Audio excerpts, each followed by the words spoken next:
भगवान ने मन में विचार किया कि इनको किसी पयोवृद्ध बूढ़े के पास ले चलना पड़ेगा, क्योंकि पयोवृद्ध की वाणी जल्दी समझ में आती है।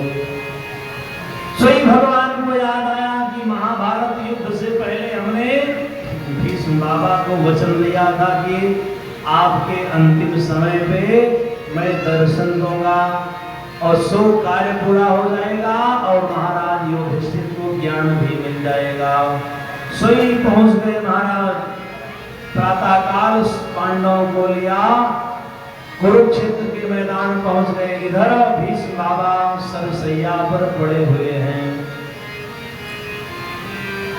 सरसैया के ऊपर पड़े हुए हैं, प्राण नहीं निकला है, क्योंकि भीष्म बाबा को इच्छा मृत्यु का वरदान है। बंधुओं, भगवान को देख करके भीष्म बाबा के नेत्रों से जल गिरने लगा। भगवान की स्तुति की, मन में प्रभु को प्रणाम किया। भीष्म बाबा कहते हैं प्रभु आ गए अंतिम समय दर्शन देने के लिए। भगवान चुपचाप खड़े हैं। भगवान कहते हैं कि बाबा अर्जुन को जाते जाते कुछ ज्ञान उपदेश करके जाओ। तो बाबा भीष्म ने अर्जुन को ज्ञान धर्मान, मोक्ष धर्मान, राज धर्मान, सारे धर्मों का निरूपण किया। ये महाभारत में मिलेगा। महाभारत में जीव को कैसे जीना चाहिए पूरी शिक्षा लिखी हुई है, इसलिए जीव को महाभारत पढ़ना चाहिए। लोगों ने ऐसा लोकोपवाद बनाया है कि महाभारत घर में नहीं रखना चाहिए। बताइए कितनी सुंदर रचना है महर्षि वेदव्यास की। जीव को जीने का ढंग आ जाए यदि महाभारत का पठन पाठन श्रवण करें। भीष्म बाबा ने युधिष्ठिर को सारे धर्मों का नियम बताया, कहां पर कैसे क्या जीवन में क्या धारण करना चाहिए, क्या नहीं धारण करना चाहिए, कैसे राज्य का संचालन करना चाहिए, कैसे प्रजा की सेवा करनी चाहिए, कैसे माता पिता गुरु भाई बंधु परिवार इष्ट मित्र सबके प्रति कैसे समर्पित रहा जाए। ये शिक्षा महाभारत में भगवान को देखते हुए भीष्म बाबा युधिष्ठिर महाराज को उपदेश देने लगे। अंतिम समय बोले प्रभु अब उत्तरायण काल आ चुका है, हम भी चलना चाहते हैं। भगवान बोले मेरे लायक कोई सेवा? बाबा बोले एक सेवा है प्रभु। कौन सी सेवा? भीष्म बाबा कहते हैं प्रभु देखो, मैं जाने से पहले अपनी पुत्री का विवाह आपके साथ करना चाहता हूं। कौन सी पुत्री? बाबा आपका तो ब्याह नहीं हुआ। बोले प्रभु मेरी मति ही मेरी पुत्री है, इस मति को आपके चरणों में कराऊंगा रति, तो मेरी हो जाएगी सद्गति। इसीलिए कहते हैं कि अपनी मति को कुतर्क में, प्रपंच में, दूसरे की निंदा में नहीं रखना चाहिए।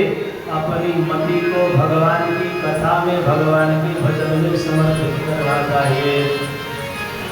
इसलिए भीष्म बाबा कहते हैं इति मति कल्पिता कृष्णा भगवती सात्वत पुंगवे विभो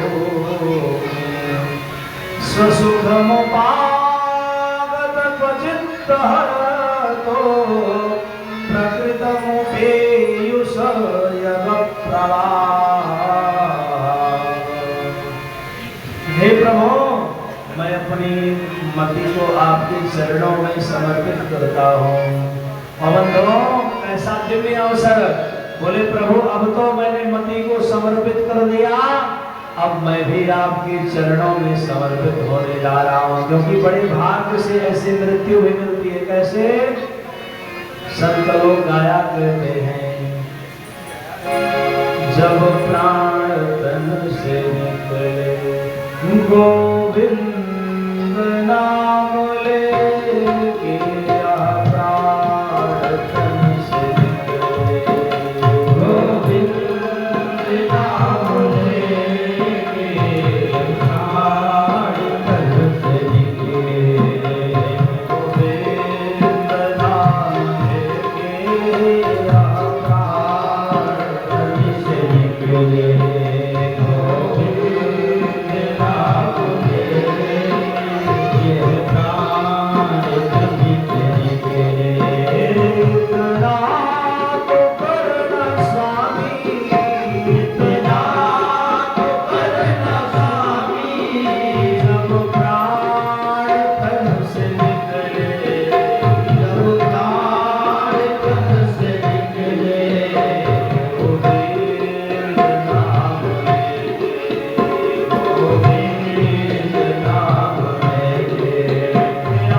इच्छा होती है, आइए हम सभी गाएं और भगवान से प्रार्थना करें प्रभु, क्योंकि बोल वृंदावन बिहारी